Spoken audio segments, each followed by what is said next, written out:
Bom dia a todos. Vamos dar início à nossa reunião de julgamento de setembro de 2020, reunião da primeira turma ordinária da segunda Câmara, da segunda sessão do Conselho Administrativo de Recursos Fiscais. Turma composta aí pelos conselheiros, e aí eu vou nominá-los pela ordem de voto: conselheiro Daniel Melo, conselheiro Rodrigo Monteiro, conselheiro Francisco Guarita, conselheiro Douglas Cacaso, conselheira Débora Fófano, conselheiro Sávio Salomão, conselheiro Marcelo Milton e eu, Carlos Alberto, também conselheiro e presidente da primeira turma ordinária. Ressalto, senhores, que a nossa ata de julgamento de agosto foi aprovada nos termos regimentais, sem, até o momento, identificarmos nenhuma mácula em seus termos que justificasse algum tipo de correção. E, antes propriamente de iniciar os trabalhos, eu gostaria de externar nosso voto aí de profundo pesar pelo falecimento no dia 14/8/2020 da senhora Marcelina Cacaso Cuchiyama, mãe do nosso amigo e conselheiro Douglas Cacaso, a quem a gente empenha a nossa solidariedade, na certeza de que Deus está confortando o coração de todos os familiares. E assim, senhores, como já o fizemos em outros momentos tristes e lamentáveis como este, eu convido a todos a dedicar um minuto de silêncio aí à memória da senhora Marcelina.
Senhores, estão dando seguimento ao nosso encontro dessa manhã, né, dessa primeira sessão da reunião de setembro.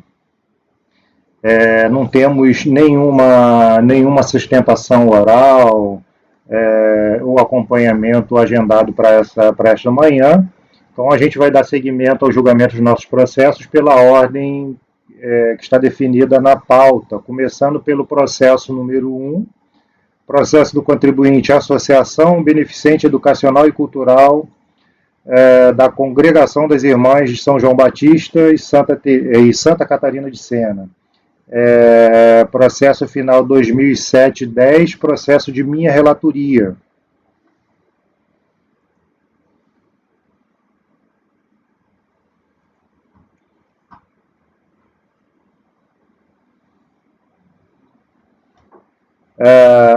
O processo trata de recurso voluntário impetrado em face do acordo zarado pela 5ª turma da Delegacia de Julgamento de Curitiba, que assim relatou a lide administrativa.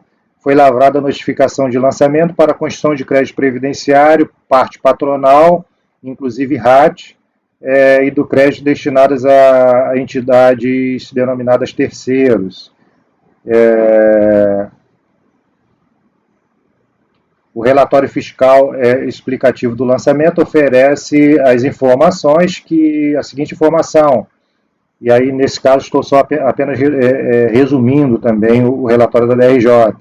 a ABEC, Associação Hora Notificada, possui ação judicial no número tal, onde requer a declaração da imunidade da cota patronal sob a alegação de ser entidade beneficente. Em primeira instância, a ação foi julgada improcedente. Foi deferido o depósito judicial da importância discutida, sendo que a empresa passou a efetuar depósitos a partir da competência 9 de 2003.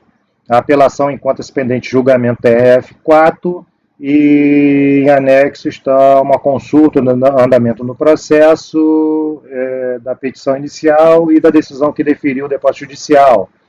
Esta NFLD que a gente está tratando, ela corresponde aos levantamentos do período anterior a esses depósitos judiciais.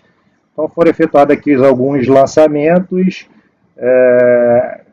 A ação fiscal identificou que a ABEC efetua pagamento aos médicos que prestam serviço aos hospitais São José e Nossa Senhora do Carmo por intermédio de recibos.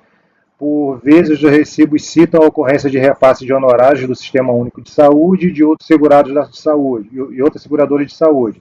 O pagamento dos médicos é contabilizado em conta de despesa denominada honorários médicos e técnicos e, na maioria das vezes, o lançamento contábil é descrito como repasse de honorários.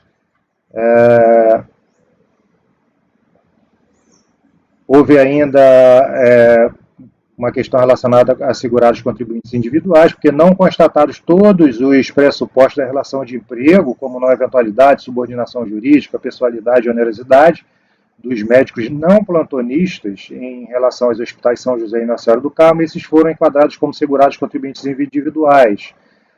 Como a empresa se declara imune às contribuições previstas da parte patronal, ele efetua o recolhimento no código número tal, e desta maneira não seria possível a apropriação dos recolhimentos efetuados pela empresa dos lançamentos efetuados. Para que os recolhimentos pudessem ser considerados, o código de pagamento dessas guias foi alterado para 2100. Cientificado o lançamento, o contribuinte apresentou impugnação para requerer a nulidade da notificação fiscal, em face de supostos equívocos quanto aos nomes dos segurados indicados no relatório, lavrando-se outra oportunamente. Requer que seja declarada a inexistência de relação jurídica tributária da notificada com os trabalhadores arrolados no processo, em razão de estar albergada na imunidade, além de tratar-se de trabalhadores autônomos. Requer que seja dada ciência à auditoria fiscal para prestar informações, sejam intimados os procuradores da empresa, protesta ainda pela produção de todas as provas, em especial a contábil.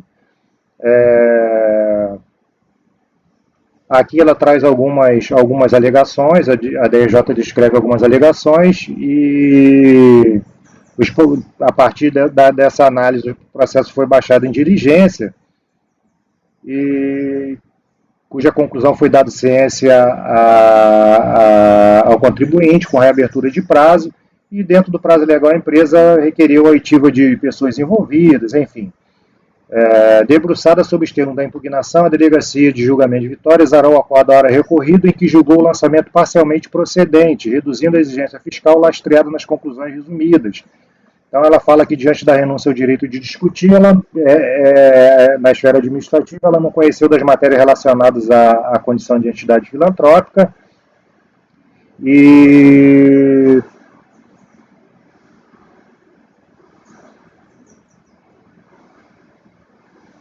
fala aqui sobre que a contribuinte alega que os segurados arrolados pela auditoria fiscal seriam trabalhadores autônomos. Nesse passo não poderia a INSS fazer com que o impugnante inclua em folha de pagamento pessoas que não pertencem ao seu quadro. A DRJ explica que o entendimento é equivocado.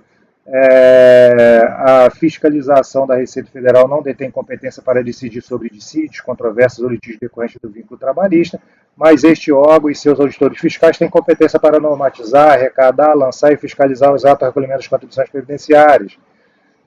Em consequência, tem competência também para proceder ao enquadramento de segurados como em uma ou outra categoria, das categorias de que trata o artigo 12 da Lei 8.212, ante a evidente existência das características de autonomia laboral e da presença de características inerentes à definição de segurado empregado, não basta se rotule de trabalhadores autônomos, esses médicos, e se passe a remunerá-los através de recibos próprios, para que tais prestadores sejam assim considerados. Então ela entende que o lançamento está correto, mas ainda assim ela faz uma ressalva que não tinha sido objeto de impugnação, mas ela reconhece a extinção pela decadência de um determinado período. o contribuinte, cientificado da decisão da RJ, apresentou tempestivamente o recurso voluntário de folhas 398 a 416, em que apresenta considerações que têm de justificar a alteração da decisão recorrida, as quais eu tratarei melhor no curso do meu voto. Já passando para o voto, por ser tempestivo, eu conheço o recurso voluntário, da notificação fiscal, são itens aqui, eu destaco, são itens do próprio recurso voluntário, da notificação fiscal de lançamento de débito, da competência da Justiça do Trabalho. O contribuinte aqui vem informando que, basicamente, ele alega que o auditor não tem a competência para tratar do tema, e eu nem vou me dedicar muito à leitura desses detalhes, eu já vou direto à minha conclusão, sintetizado as razões da defesa neste tema, não o que acrescentou por este relator as cristalinas colocações da decisão recorrida, cabendo apenas relembrar o que diz a legislação. Cita aqui a Lei 8.212, que trata dos segurados, ainda o Decreto 3.048, que fala sobre a competência lá do auditor da Previdência. Então, a atividade, e continua, a atividade de constituição do crédito tributário é tema de competência privativa da autoridade administrativa, quem compete, entre outros, verificar a ocorrência do fato gerador nos termos de 142 do CTN. No exercício do seu mistério, a autoridade, a partir da análise de elementos caracterizadores, pode desconsiderar o vínculo pactuado. Tal prática vinculada e obrigatória não afronta ou usurpa a competência da Justiça do Trabalho. No que tange às contribuições previdenciárias, como em qualquer outro tributo, a avaliação da ocorrência do fato gerador não depende exclusivamente da forma com que a empresa enxerga a sua relação com os profissionais com quem atua, conforme bem pontuado pelo julgador de primeira instância. Neste caso, tal avaliação demanda análise do caso concreto e identificação da ocorrência dos elementos caracterizadores do vínculo elencado pelo citado artigo 12. A DRJ avaliou segregadamente tais aspectos e ainda a alegação de desconhecimento de alguns colaboradores, apontando neste último caso que tais nomes foram extraídos dos próprios registros do fiscalizado, indicando folhas em que alguns aparecem relacionados. Ocorre que a defesa limita-se a reeditar as alegações da impugnação sem apontar os pontos de discordância em relação às pertinentes conclusões da decisão recorrida. Assim, eu não identifico nada a prover. Quanto à questão da imunidade, as matérias tratadas no presente tema não comportam análise desta Corte, já que constitui objeto discutido judicialmente, devendo a unidade responsável pela administração do tributo acompanhar e aplicar o presente processo de reflexos decorrentes de eventual provimento judicial. Então, eu só cito a súmula 01 aqui para não conhecer dos argumentos recursais tratados nesse tópico. Da necessária aplicação dos preceitos constitucionais. Não há matéria em litígio nesse caso, porque a defesa apenas aponta princípios constitucionais que orientam a todos, sendo certo que há casos em que estes padrões de condutas, implícitos ou explícitos, são dirigidos aos legisladores, em seu mistério de elaboração de normas legais. Assim, tendo em vista que a atividade administrativa de lançamento é plenamente vinculada, nos termos do já citado 142, e considerando que não se identificou mácula no lançamento que apresenta perfeita compatibilidade com os ditames legais, não há nada a prover no presente item. Assim, eu ainda deixo a ressalva aqui de que a unidade responsável pela administração do tributo deve acompanhar o processo judicial em curso e, se for o caso, aplicar aos eventuais reflexos do provimento nele obtido. Botei isso aqui que eu tinha colocado, inclusive, na conclusão do meu voto, mas só para fim de levar para o nosso dispositivo analítico apenas aquilo que seja mais sintético e mais objetivo, eu passei esse itemzinho um pouquinho para cima. Então, nesse sentido, senhores, eu voto por não conhecerem parte do recurso voluntário, em particular no que se relaciona com a imunidade das entidades filantrópicas, em razão da concomitância de instâncias administrativa e judicial, e na parte conhecida, voto por negar provimento ao recurso voluntário. Senhores, considerações? Presidente, acho que os principais pontos aqui, ele não bateu, né? Ele não rebateu o contribuinte no recurso. Sim. Eu considero que foi realmente essa questão dizer que não é empregado, enfim, né, que tem competência empregatício, dizer que eles são autônomos, mas é aquela questão, né? Aqui a própria, desde o começo a fiscalização já disse logo, a gente não reconheceu nenhuma das características do empregatício, então vamos enquadrar eles como contribuinte individual. Pronto. E isso aí ele pode fazer, né? Como o presidente colocou ali, aqueles votos a gente também, esse tipo de argumento a gente vê muito nas de ação, né? Sim. a gente já conhece bastante. E não é que esteja reconhecendo o vínculo, mas reconhecendo a situação fática, né? Da cobrança da contribuição. Só com a ressalva, né, de que eu já fiz esse processo já há algum tempo, e aí eu né, na leitura meio apressada aqui, não faria diferença se uma parte ele entendesse que fosse segurado e a outra parte ele entendesse que fosse contribuinte individual. Porque no exercício desse mistério de avaliar a ocorrência efetiva do fato gerador, compete à autoridade fazer esse reconhecimento, né, que ele não se confunde com aquele reconhecimento de vínculo da Justiça do Trabalho, mas ele busca evidenciar na situação fática a ocorrência do fato gerador naqueles termos, né, tanto para contribuinte individual quanto para segurado normal. Né? Considerações adicionais, senhores? Podemos ir ao voto? Daniel, como vota? Eu acompanho, presidente. Renato. Rodrigo. Também acompanho, presidente. Francisco. Também acompanho, presidente. Renato. Douglas. Acompanho, presidente. Débora. Acompanho. Sávio.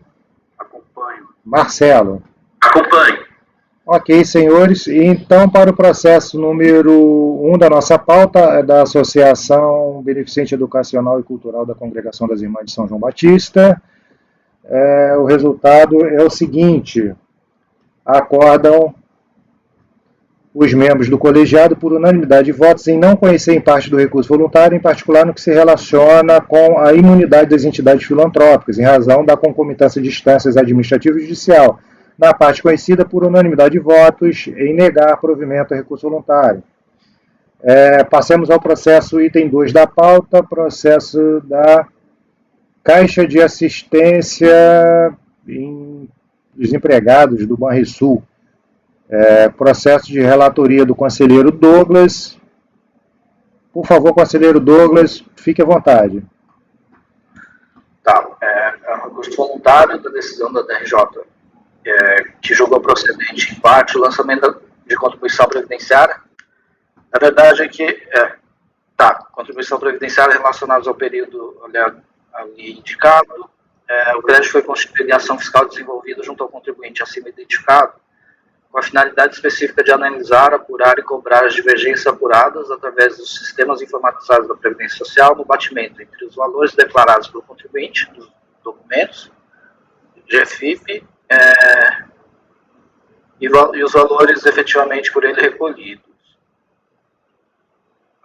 No mérito, ele fala que ele só discute a questão das terceiras, então SESC, SENAC, SEBRAE e INCRA, e que entende ser inconstitucional essas exigências, além do SAT e GILRAT, né, que ele entende também ser ilegal e inconstitucional. Dos juros, alega ser inconstitucional também a taxa Selic, e multa requer que seja imputada a confiscatoriedade da multa.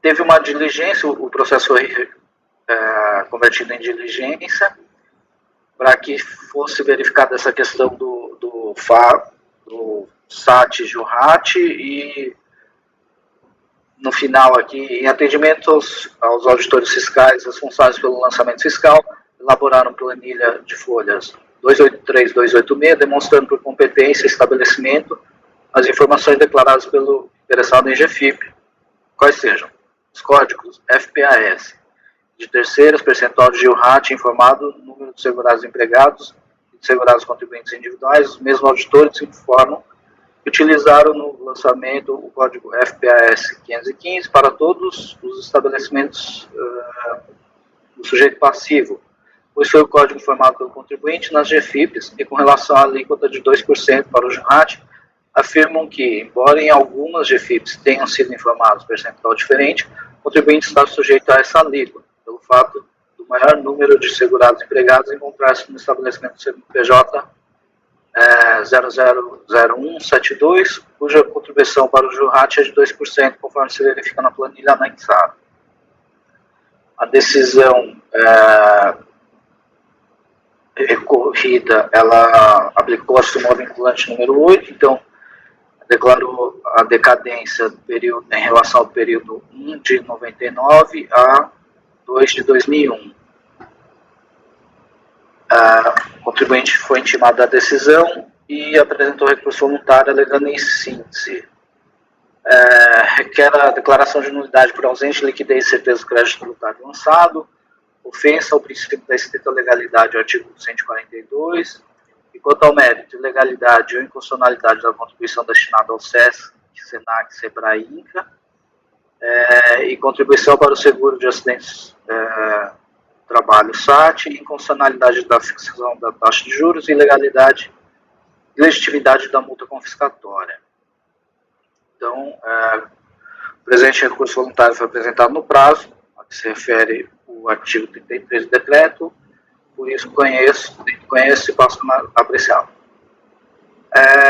Ele alega, então, quanto à nulidade por iliquidez, certeza do crédito tributário, aí ele alega o seguinte: basta uma breve confrontação entre os documentos que ora são juntados e que já foram juntados na defesa com os termos do lançamento e da decisão recorrida para se constatar as incongruências da exação aparelhada.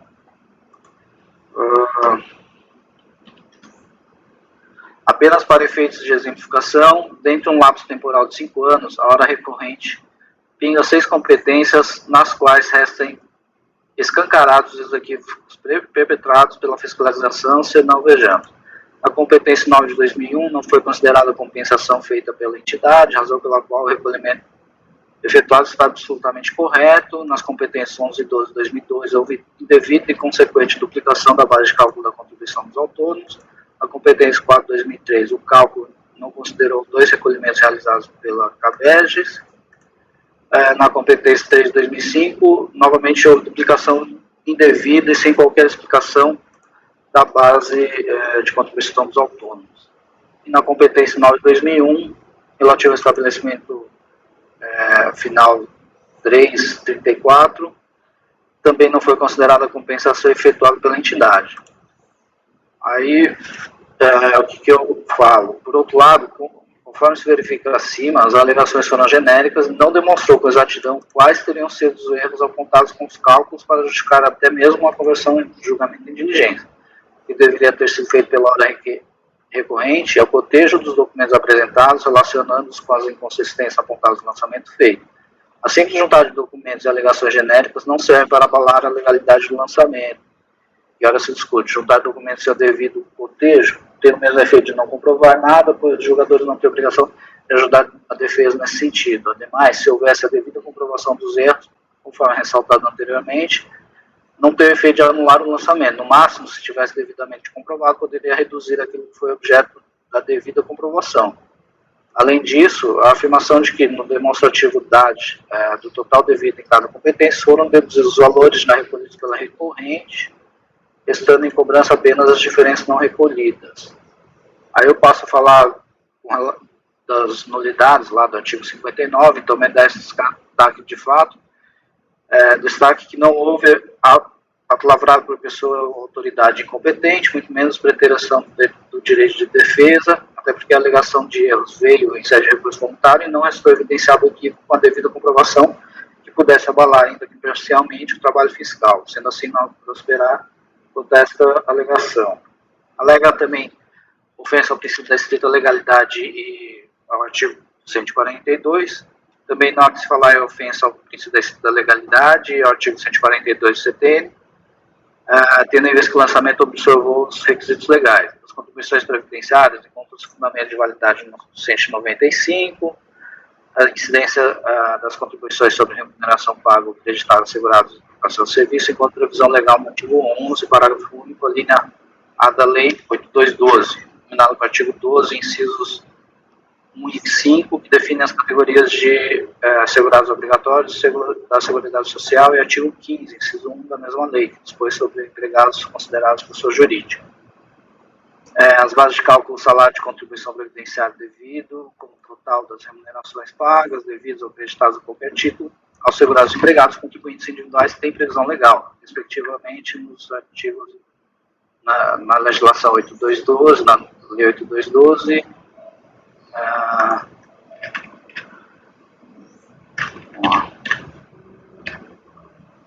Aí eu falo do artigo 142, então, como mencionado anteriormente, o lançamento foi feito pela autoridade administrativa competente, foi verificada a ocorrência do fato gerador da obrigação correspondente, foi feita a determinação da matéria tributável e calculado o montante de tributo devido, bem como a identificação do sujeito passivo, além de propor a aplicação da penalidade, conforme o relatório. Aí, a título de demonstração das contribuições lançadas, transcrevemos o trecho da decisão recorrida, relacionando as bases com a legislação infringida.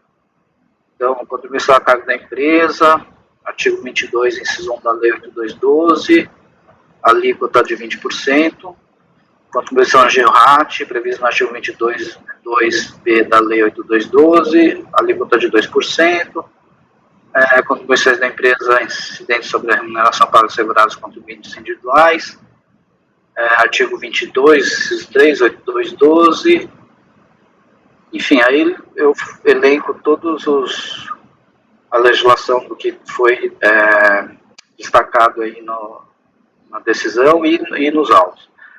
Com relação ao mérito, fala da ilegalidade ou inconstitucionalidade da contribuição destinada a terceiros. Eu vou ler a introdução, só que eu acho que é interessante, depois é muito questão legislativa de cada... Eu faço uma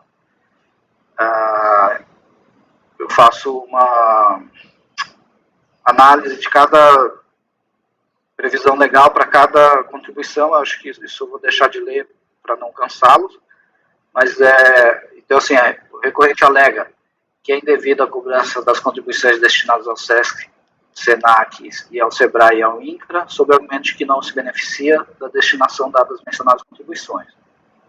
Aí, nos termos do artigo 240 da Constituição Federal, de acordo com o texto constitucional, diversamente do que alega a recorrente, as contribuições destinadas a entidades privadas de serviço social continuam sendo devidas, e tais entidades prestam serviços que interessam a toda a sociedade, não só ao comércio ou à indústria, bem como atuam na formação da mão de obra em diversas áreas.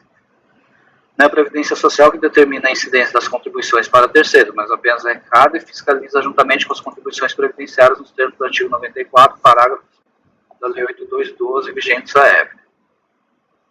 Aí eu entro em cada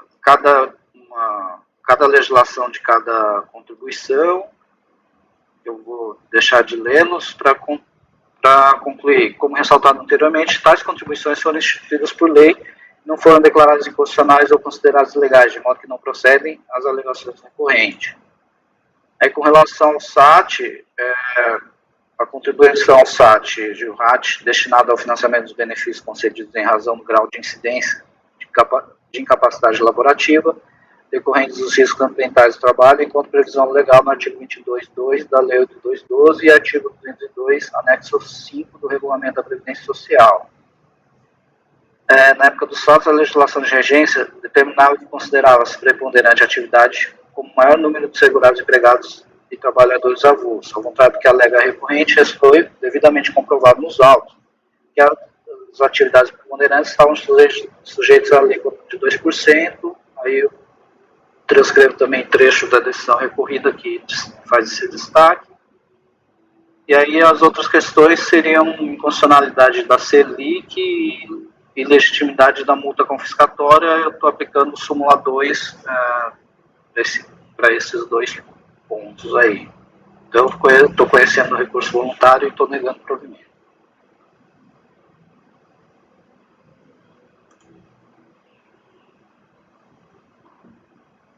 Senhores, considerações? Acho que todas as matérias já discutidas e bem avaliadas pela turma, presidente.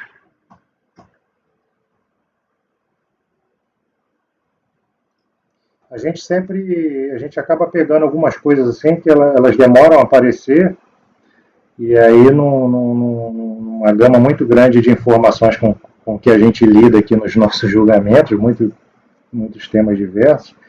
Essa questão do SAT, me parece que havia já um posicionamento definitivo relacionado que esse valor deveria ser apurado por CNPJ. E aí, aqui, essa apuração se deu a partir de um CNPJ que integrava aí o maior número de empregados da empresa.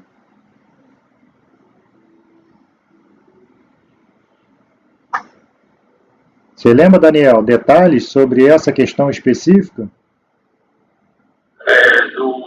Do Gilrat, né? Sim. Não, certo. Na verdade é o seguinte, antigamente teve uma mudança, eu acho que foi em 2007, né? Que hoje a atividade preponderante ela é por CNPJ, né?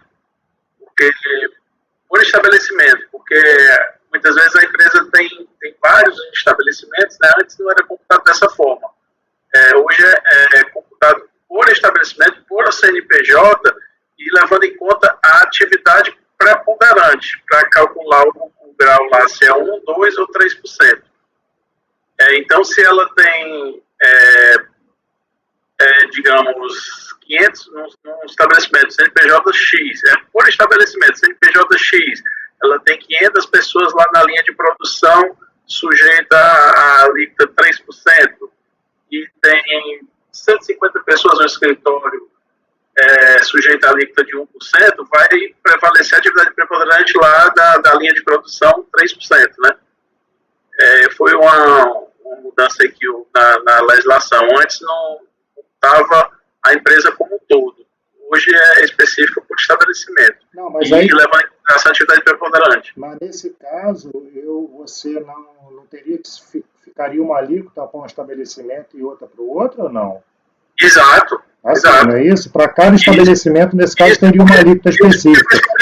Porque principalmente empresas grandes, elas têm um estabelecimento que tem um CNPJ lá no Pará, que o pessoal lá trabalha com atividade de risco 3%, e lá no escritório do Rio trabalha com 1%. Você teria várias alíquotas. Eu só estou comentando porque, nesse caso, como esse levantamento considerou só a atividade preponderante da matriz, que me parece que é a matriz, né, porque depois acabou essa história de estabelecer como matriz o 0001, né, mas a maioria ainda é assim. Não seria o caso de um provimento parcial para se considerar improcedente esse lançamento específico para os outros estabelecimentos que não da matriz? Só estou comentando porque me parece, se eu não estou equivocado, Douglas, aqui teria havido essa avaliação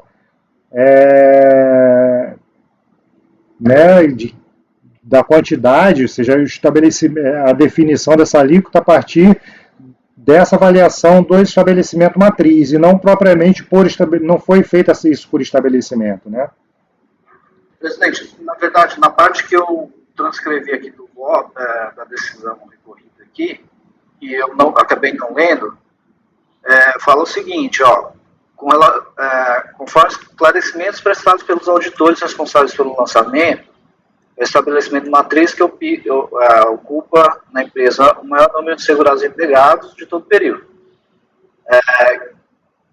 que é no percentual de 2% e tal. Depois, ele analisa os outros estabelecimentos. Aí ele fala que se fosse por estabelecimento seria idêntico, né? No final... Entendi. Então, legal. Perfeito. Então a DRJ também faz essa avaliação, que na leitura, né, me pareceu direcionar para essa observação essa avaliação a partir só do CNPJ da matriz. Mas, na verdade, a própria DRJ se atentou para esse detalhe que eu levantei aqui nos debates, que, nesse caso, foi feito por lá, mas mesmo que a gente fizesse por estabelecimento, daria no mesmo, porque está todo mundo com 2%. Ok? Perfeito, senhores. Rodrigo? Eu acho também isso aqui, né? Né? Então, ótimo. Se não me engano, foi. Eu acho que quando voltou a diligência, voltou com aquela informação e ele disse, tudo 2% mesmo. Perfeito. Então, ok, senhores. Então, mais alguém quer fazer alguma consideração? Vamos ao voto. Daniel, como vota? Eu acompanho, presidente. Rodrigo? Também acompanho, presidente. Guarita, Débora, Sávio, Acompanho. Marcelo. Acompanhe. Eu também acompanho o relator, senhores, então no processo número 2,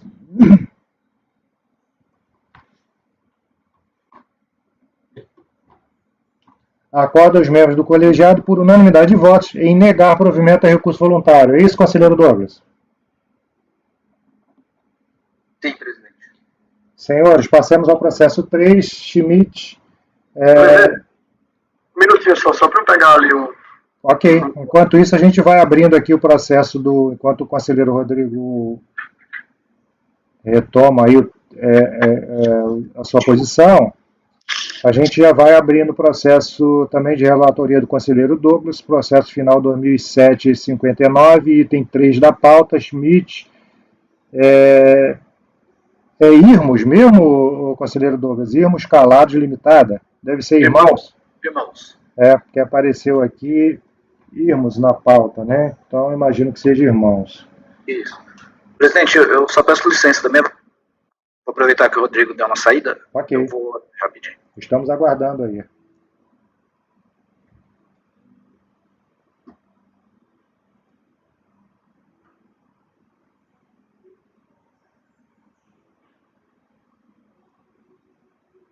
Lembrando, senhores, que a gente ainda está sem o apoio, né, a presença do apoio, mas já já o apoio do CARF deve entrar na sala e a gente, no primeiro processo concluído após o retorno, a entrada do servidor de apoio, a gente interrompe a gravação para que ela continue a ser efetuada lá pelo CARF.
Pois não, Douglas? Fique à vontade, tá, Douglas?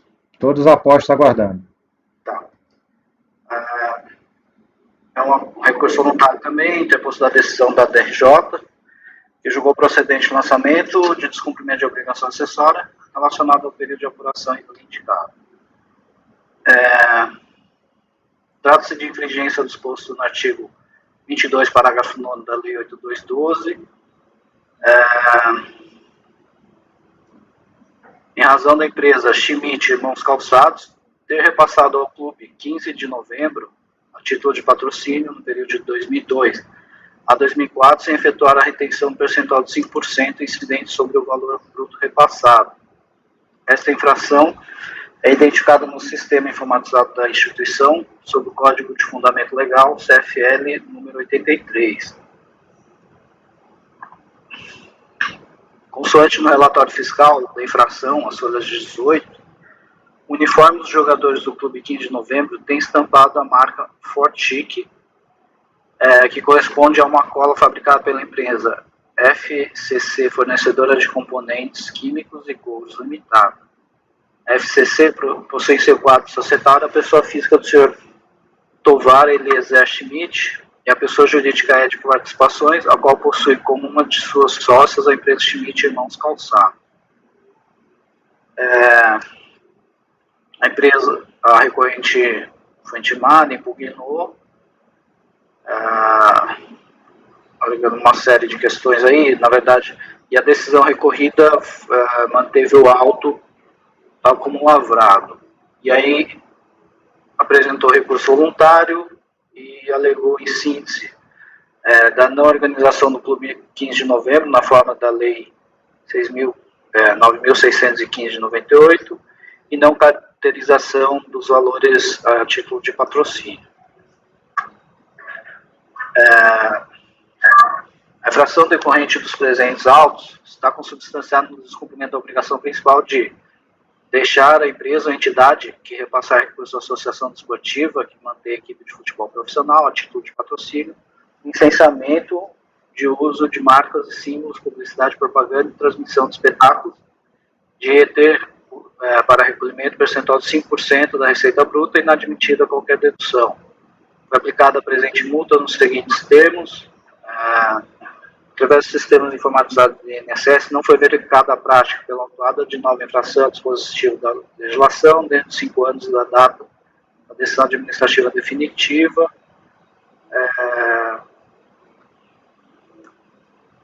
E aí não tem nenhuma circunstância agravante. Então. Aí tem aí indica aqui quais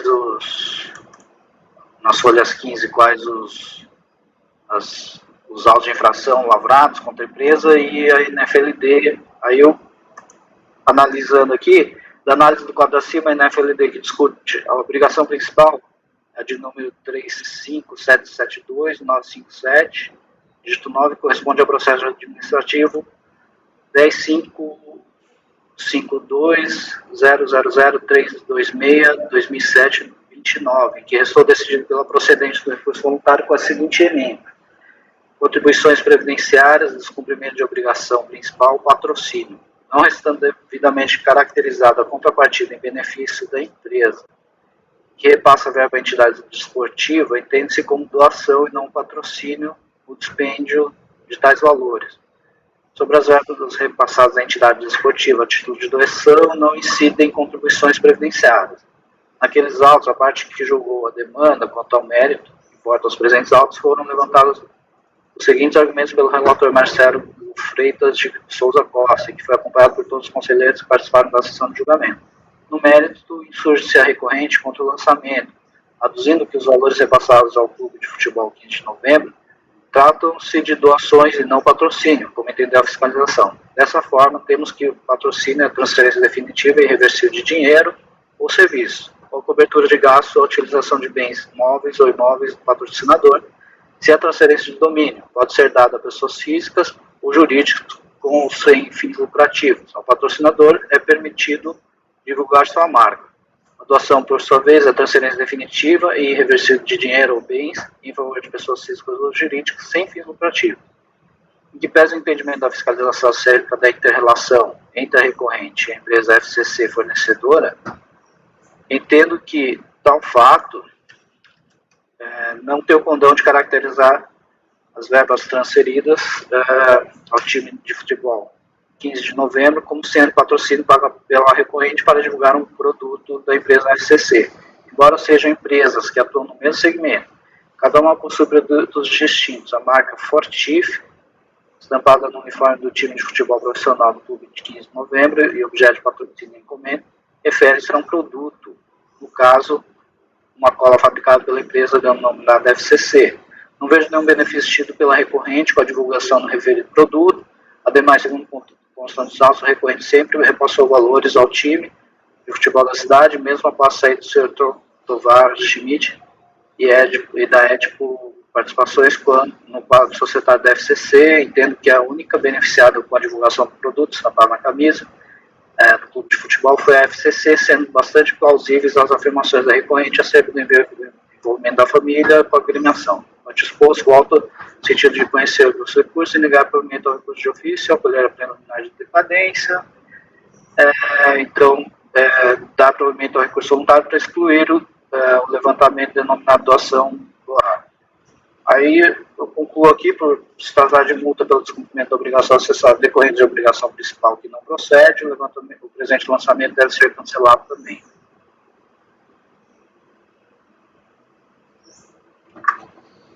Ok, senhores. Considerações, senhores? Demora que eu já estou dando uma lida aqui nessas razões, porque eu realmente estava estava aqui pensando, logo no começo, como é que esse lançamento pode ter sido feito nessa Smith Irmão Calçados se a própria fiscalização reconhece que foi a FCC que ainda tem aquela marca lá da cola. Então, na verdade, assim, eles fizeram doações aí, eles fizeram pagamentos para o clube, de fato, né? Sim. Mas foi a Smith Irmão Calçados que fez? Isso. Ah, tá, entendi. O problema é que a Irmãos Calçados, ela é sócia da Edipo Participações, que por sua vez, junto com o seu Tovar, é sócio, né, compõe o quadro societário da FCC, que seria a beneficiária por essa publicidade, né, estampada lá nas camisas. Eu acho que se esse lançamento ele tivesse partido diretamente em cima dessa empresa, e aí incluindo como responsável solidária em cima da Fortic, né, incluindo como responsável solidária essa componente do grupo econômico, eu acho que as chances de manutenção seriam maiores aqui, né? Porque me parece que quem se beneficia, na verdade, é a Fortic, né? E ainda que esse pagamento pode ter sido, vamos botar entre aspas, né? Gestado ou efetuado para que, em contrapartida, esse benefício que a Fortic vinha recebendo com a divulgação da sua marca, me parece que teria faltado alguém aí no meio desse caminho aí, né? Um outro contribuinte aí a ser inserido na fiscalização, como bem pontuou o Rodrigo, que para quem estranha o fato da empresa mesmo que foi a beneficiária e reconhecidamente a beneficiária do patrocínio, né? Da publicidade veiculada nas camisas do clube, ela não compôs aqui o polo passivo.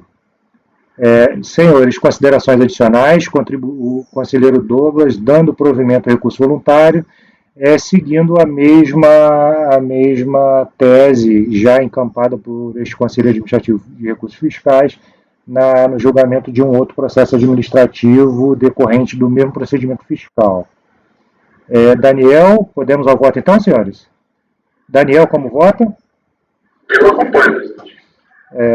Rodrigo? Também acompanho, presidente. Guarita? Eu também acompanho. Débora? Acompanho. Sávio? Acompanho. Marcelo? Acompanho.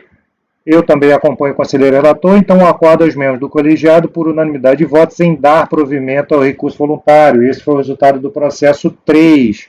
Senhores, presentes já no nosso recinto virtual, o apoio do nosso Conselho Administrativo de Recursos Fiscais. Vamos interromper a gravação nesse momento. Marcelo, por favor.